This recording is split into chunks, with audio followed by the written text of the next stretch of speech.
Something that has become a major factor in Ukraine's ability to fight the war against Russia is its public relations effort. Led by President Zelenskyy, it has been, for the majority of the war, an unmitigated success. He has been the most effective force multiplier for his country, better than 14 Challenger 2s, although more of those would have been nice too. Despite this, he has become a polarizing figure and source of mocking amongst his detractors. The man who always has his hands out, begging for more. Russian propaganda has been quick to latch onto this and has used it regularly to sow hate and division, with some significant success in America specifically, where it has been used as a weapon to beat a Democrat American president with, in the run-up to a highly contentious election. And so, when Ukraine needs it the most, support is starting to become an issue. Ukraine fatigue is setting in. Ukraine is dropping out of the news and soon, I am afraid, will be largely forgotten about. That being said, I have never believed that the support was sufficient in the first place.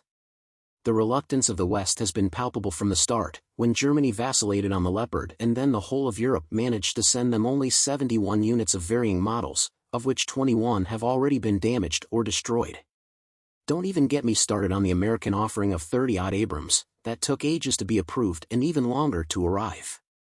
Despite the reluctance to provide real offensive weaponry actually capable of ending this, they have been more than happy to send defensive arms, which would only serve to lengthen this conflict whilst simultaneously grinding the Russians' army down.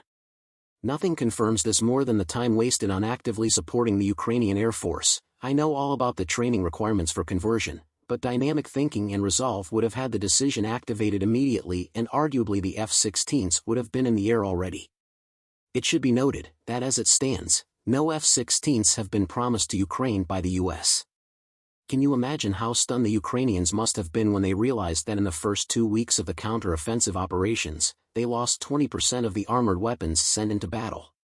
An attritional rate that, given the poor rate of donations, caused them to change their tactics, as it simply wasn't sustainable. Being forced to switch to small unit probes and attrition by artillery and UAS strikes. The result, condemnation for the slow progress and a massive amount of Russian propaganda touting failure. This would increase the resistance to further support, especially in the American Congress, where a path to victory now became a demand, when not nearly enough offensive support had been given in the first place, especially not for what the American public considered a lightning-quick assault. It should be noted that the change in tactics dropped the attritional rate by 10% in the next phase of the war. Reducing the death and waste is only good for the Ukrainian people, and if you really cared about their well-being, this would have been a no-brainer. But it clearly wasn't by many. Now, it feels like the whole offensive has slowed still further, and this is unsurprising given the Russian assaults on Avdiivka, Berdyansk and now Volodar, as well as numerous other local offensives. Despite the recklessness of these Russian attacks, they have been well-timed, by forcing the relocation of reserves which slowed the assault and increased the gap between the home side and those now skeptical of continuing to support them. This all happened whilst the American Congress has been in upheaval. Coincidence? I don't think so. So, the key question is, what now? Realistically speaking, the counter-offensive is now over. Yes, undoubtedly the brave Ukrainian men and women will continue to attack when and where possible, as they should. But returning to the defensive will be key in allowing Russia to expend on resources they may have left. What's more, conservation of what is available must be key. As General Zelenskyy stated, we are in a stalemate. So how does Ukraine get the additional support it needs to continue and maybe even attack further in the future?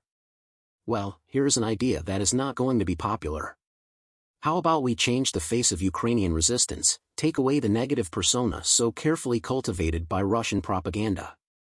What about if President Zelenskyy stood down? Now, this is zero criticism of the man. He has been an outstanding leader in every respect, well worthy of international appreciation. But he does run the risk of becoming the story and overshadowing his country, if this hasn't happened already.